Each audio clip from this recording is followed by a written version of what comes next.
Facebook के मालिक mark Zuckerberg ने जब फेसबुक की शुरुआत की थी तब उसे कई सारी समस्याओं का सामना करना पड़ रहा था। वो काफी ज्यादा परेशान था और उनके मन में एक विचार भी आ रहा था कि अब वो इस कंपनी को बेच दें। और इसी बीच उसकी मुलाकात होती है एप्पल कंपनी के सीईओ स्टीव जॉब से। और ऐसे में स्टीव जॉब ने उन्हें भारत के एक जगह पर घूम कर आने के लिए कहा और वो जगह थी बाबा नीम करोली का आश्रम कैंची धाम।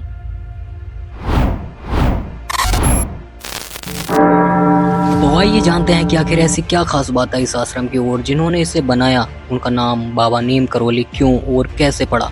वैसे तो बाबा नीम करोली जी के चमत्कार के कई किस्से और कहानियां हैं, पर इनमें से कुछ बातें हैं जो आज मैं आपके साथ शेयर करूंगा और मैं आशा करता हूं कि इन्हें जानने के बाद आपके अंदर भी एक इच्छा पैदा हो जाएगी इस जगह पर जाने की और बाबा नीम करोली जी के दर्शन करने की। तो आइए सबसे पहले शुरुआत करते हैं इनके नाम से। आखिर लोग इन्हें बाबा नीम करोली के नाम से क्यों बुलाते हैं, इसके पीछे की कहानी भी बड़ी ही दिलचस्प है। एक बार की बात है, बाबा एक ट्रेन में सफर कर रहे थे पर टिकट के पैसे नहीं थे बाबा के पास। एक टीसी जो बाबा को पहले से जानता था उसने बाबा को ट्रेन में बैठा दिया और कहा कि बाबा हमें आपसे कोई टिकट नहीं चाहिए, आपको जहाँ तक भी जाना है आप आराम से जा सकते हैं। थोड़ी देर के बाद उस ट्रेन में एक दूसरा टीसी आया और सभी के पास टिकट चेक करने लगा। वो टिकट चेक करते हुए वो बाबा के पास पहुंचा और बोला कि टिकट दिखाओ। अब बाबा के पास टिकट तो था ही नहीं, तो टीसी ने कहा कि आप बिना टिकट के यात्रा नहीं कर सकते। वहाँ बैठे लोगों ने भी जब ये बात सुनी तो उन्होंने कहा कि आप बाबा को यात्रा करने से नहीं रोक सकते, क्योंकि बाबा को आपसे पहले ही एक टीसी ने परमिशन दी थी कि उन्हें जहाँ तक भी जाना है वो बिना टिकट के भी जा सकते हैं। पर उस टीसी ने किसी की बात नहीं सुनी, वो ट्रेन वहीं रुकवा कर बाबा को ट्रेन से नीचे उतार दिया। और जहाँ पर ये ट्रेन रुकी उस स्थान का नाम था नीम करोली। बाबा एक नीम के पेड़ के नीचे जाकर बैठे और आंखें बंद करके अपने ध्यान में लग गए। अब इधर जो ट्रेन है वो अपनी जगह से हिल ही नहीं रही है। बहुत कोशिश की, इंजीनियर्स को भी बुलाया, मगर ट्रेन अपनी जगह से 1 इंच भी नहीं हिली। सभी यात्री बड़े परेशान थे और वो सब के सब जा करके उस टीसी पर भड़कने लगे। तुमने एक महान संत का अपमान किया है, तुमको उनसे क्षमा मांगनी चाहिए। अब टीसी क्या ही करता। जब इतने सारे लोगों ने उस पर दबाव डाला तो वो बाबा के पास पहुंचे और वो टीसी बाबा के पैरों में गिर जाता है और उनसे क्षमा मांगने लगता है कि बाबा मुझसे बहुत बड़ी गलती हुई है, मुझे क्षमा कर दो, कृपा करके आप ट्रेन में बैठ जाएं। जैसे ही बाबा ट्रेन में बैठे मानो जैसे उस ट्रेन में कुछ हुआ ही नहीं था।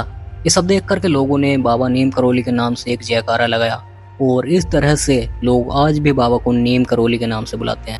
तो ये बात तो आप सभी लोग जानते होंगे कि बाबा हमेशा अपने साथ में एक कंबल रखते थे और लोग आज भी बाबा को कंबल चढ़ाते हैं। तो लोग बाबा को कंबल क्यों चढ़ाते हैं, इसके पीछे की कहानी क्या है, आइए जानते हैं। एक बार की बात है, बाबा अपने एक भक्त के घर पर गए जो बाबा को बहुत मानते थे। उस घर में एक बुजुर्ग आदमी और उसकी पत्नी दोनों ही रहते थे।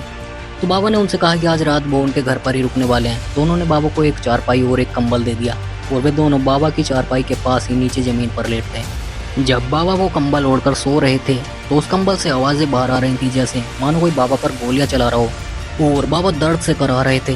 रात भर ऐसा चलता रहा और सुबह होने पर बाबा ने उस कंबल को लपेट कर तह बना के उन दोनों को दे दिया और बोले कि इसे खोल कर मत देखना, इसे ऐसे ही गंगा में बहा देना। बाबा ने यह भी कहा कि आप चिंता न करें, आपका बेटा महीने भर के भीतर ही लौट आएगा। इसके बाद जब वे दोनों बाबा के कहे अनुसार चादर को गंगा में प्रवाहित करने के लिए जा रहे थे तो उन्हें चादर ले जाते समय ऐसा महसूस हुआ कि चादर में कुछ लोहे का सामान है, लेकिन बाबा ने तो खाली चादर दी थी। बाबा ने चादर खोलने को मना भी किया था, इसलिए उन दोनों ने बिना उसे खोले वैसे ही नदी में प्रवाहित कर दिया। अब 1 महीने बाद उन दोनों का बेटा भी घर लौट आया। ये इन दोनों का इकलौता बेटा था जो कि ब्रिटिश फौज में सैनिक था और दूसरे विश्व युद्ध के समय फ्रंट पर तैनात था। बेटे को घर पर देखकर उन दोनों की खुशी का ठिकाना नहीं था, लेकिन बेटे ने अपने माता पिता को एक ऐसी घटना के बारे में बताया जिसे सुनकर वो हैरान रह गए। बेटे ने बताया कि लगभग महीने भर पहले एक दिन वो दुश्मन फौजियों के बीच गिर गया और रात भर गोलीबारी होती रही। इस युद्ध में उसके सारे साथी मारे गए लेकिन वो अकेला बच गया। बेटे ने कहा कि मैं कैसे बच गया ये मुझे भी मालूम नहीं। उसने कहा कि उस पर खूब गोलीबारी हुई लेकिन एक भी गोली उसे नहीं लगी। रात भर वो जापानी दुश्मनों के बीच लड़ता रहा और जीवित बच गया। इसके बाद सुबह ब्रिटिश फौज की एक और टुकड़ी आई। दरअसल ये वही रात थी जिस दिन नीम करोली बाबा उनके घर पर रुके थे। अब उन दोनों की आंखें भर आई कि हमारा बेटा सही सलामत घर वापस आ गया। साथ ही वे दोनों बाबा के चमत्कार को भी समझ गए थे। यही कारण है कि आज भी कैंची धाम मंदिर में लोग बाबा को कंबल चढ़ाते हैं और बाबा खुद भी हमेशा कंबल ओढ़ा करते थे। मैं आपको एक चीज और बताता हूँ दोस्तों, बाबा के इसके अलावा भी कई सैकड़ों चमत्कार हैं जिनके बारे में मैंने पढ़ा मगर मैंने उन्हें इस वीडियो में कवर नहीं किया। मार्क जुकरबर्ग, स्टीव जॉब्स और कई भी बड़े बड़े विदेशी लोग यहाँ पर आ चुके हैं।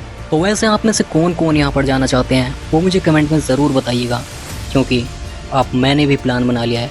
जय बाबा की।